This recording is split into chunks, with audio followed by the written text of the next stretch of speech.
eu me chamo Ana Carolina. E eu me chamo Clara. Nós somos estudantes do segundo ano do ensino médio técnico integrado do curso de Gestão Ambiental do Instituto Federal Catarinense Campus São Bolinho.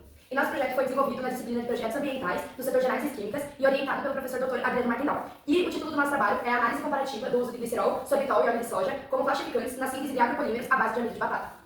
Então, para entender do que se trata e qual é o objetivo do nosso trabalho, primeiro nós precisamos entender o que é um polímero. Polímero é toda molécula que é a repetição de várias vezes uma unidade básica, chamada mero ou monômero. Aqui nós temos como exemplo uma molécula de etileno, que quando repetida várias vezes forma um polietileno. E o polietileno, ele é um tipo de plástico. O plástico utilizado, por exemplo, para embalagem de produtos de limpeza. Na indústria da pesquisa, polímero pode ser empregado como um sinônimo para plástico, porque o plástico ele é o mais conhecido de todos os tipos de polímeros sintéticos.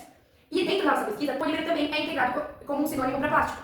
Então, quando a gente fala de agropolímeros, a gente está falando de uma análise de agroplásticos. Mas por que agroplásticos? Porque o plástico, dentro da história, ele tem uma importância social muito grande, porque ele possibilitou a democratização de diversos produtos, por ser um substituto barato para madeira, metal, tecido ou vidro. Porém, ele está ligado a uma série de impactos ambientais significativos, principalmente ligado ao fato dele ser oriundo de um produto não renovável, que é o petróleo, e por ele não ser biodegradável. Então, desde a década de 70, vem surgindo pesquisas sobre formas de manter essas propriedades importantes dos plásticos, porém desenvolver materiais biodegradáveis. Esses são os chamados biopolímeros ou bioplásticos. E dentro dos biopolímeros ou bioplásticos, a gente tem uma classe chamada agropolímeros, que são os biopolímeros derivados de matriz agropecuária. Dentre os vários produtos da indústria agropecuária que podem ser utilizados para esse fim, um muito interessante é o amido da batata, que é a base para a formação do filme polimérico que a gente utilizou na nossa pesquisa.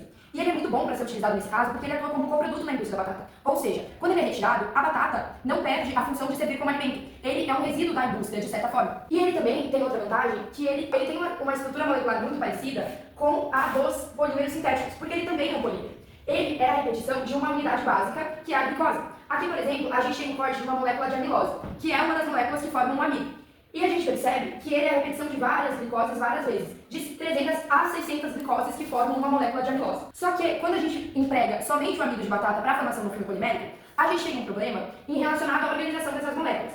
Porque as moléculas de glicose formam ligações de hidrogênio muito fortes entre elas, fazendo com que as moléculas fiquem muito juntas, e então o filme fique muito pouco maleável e muito quebradiço. Então, tanto na indústria dos polímeros convencionais quanto na indústria de pesquisa dos biopolímeros, é necessário empregar o uso de um plastificante, que é uma molécula que se coloca dentre as moléculas de amido, fazendo ligações de hidrogênio com elas, para que elas fiquem mais espaçadas e o filme fique mais flexível e mais resistente. Duas moléculas muito estudadas na literatura são o sorbitol e o glicerol, porque eles são compatíveis com a base de formação do filme polimérico, que é o amido de batata. Ou seja, como o amido de batata é uma molécula polar e hidrofílica, o sorbitol e o glicerol também são polares e hidrofílicos. E eles são dois dos plastificantes que a gente vai utilizar na nossa análise comparativa. O óleo de soja, por outro lado, é uma molécula apolar. Então, em teoria, ele não poderia ser utilizado como plastificante nos agropolímeros à base de amido de batata. Porém, quando um triglicerídeo, que é a molécula que forma o óleo de soja, é colocado em um meio aquoso, ácido ou básico e é aquecido, ele sofre um processo chamado hidrólise, que o separa em uma molécula de glicerol e 3 moléculas de ácidos graxos. Glicerol esse, que é o mesmo glicerol que a gente utiliza como plastificante e que é polar. Por isso, o óleo de soja também é amplamente estudado na literatura e nós também empregamos testes utilizando ele em nossa pesquisa. Então, para a produção do bioplástico, nós utilizamos várias metodologias de diferentes estudos e adaptamos elas de acordo com a estrutura oferecida pelo Laboratório de Química do IFC. Então, em pedra, pesando uma balança analítica, nós adicionamos 3 gramas de amido de batata, com uma pipeta graduada 3,6 ml de ácido clorídrico, também com uma pipeta graduada 30 ml de água destilada, e adicionamos o plastificante de acordo com o teste realizado. Nós realizamos 4 tipos de testes, com 50%, 100%, 150% e 200% do volume do plastificante em relação à massa do amido. Por exemplo, se for o teste de 150%, nós adicionamos 4,5 ml de plastificante para 3 gramas de amido de batata. Depois de adicionarmos todos os reagentes ao becker, nós o levamos ao bico de Bunsen para crescimento uniforme de uma branca por 10 minutos.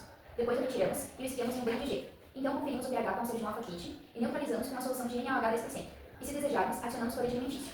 Então despejamos a mistura em uma placa de pedra limpa e levamos ela para uma estufa a 60 graus por 24 horas. Além da estufa a 60 graus por 24 horas, nós também fizemos testes alternativos em relação à secagem, utilizando secador a vácuo e a bancada ao ar livre, mas eles logo foram descartados porque não impediram a formação de fluidos. Dos resultados dos testes, nós concluímos que os 3 plastificantes podem ser utilizados na síntese dos agropolímeros à base de amido de batata, dependendo do tipo de produto que nós queremos atingir. O glicerol gerou amostras mais variáveis, e os seus melhores resultados foram nas concentrações de 100 e 150%, porque a concentração de 50% deixou ainda o plástico um pouco suscetível à quebra. E a concentração de 200% não formou filmes, deixou o material com uma aparência gelatinosa. O sorbitol teve bons resultados nas 4 concentrações, mas principalmente nas concentrações de 100, 150 e 200%, gerando um produto resistente à quebra e com maior dureza. O óleo de soja, por outro lado, nós percebemos que muito provavelmente a hidrólise que esperávamos não ocorreu, por conta que o ácido era muito fraco, então deveríamos ter adicionado mais ácido para poder provocar essa reação. Porém, vimos potencial, quando utilizado em baixas quantidades, de usar o óleo de soja como plastificante em bioplásticos que tem o objetivo de serem com microplásticos primários, como por exemplo o glitter, porque ele gerou uma camada oleosa muito brilhante na superfície. Além disso, nós também realizamos testes combinados, testando a sinergia do glicerol e do óleo de soja, que gerou amostras mais duras e opacas, em concentrações mais baixas. Porém, em concentrações mais altas, o plastificante deixava o bioplástico com uma camada oleosa muito grande por fora, o que impedia ele de ser utilizado.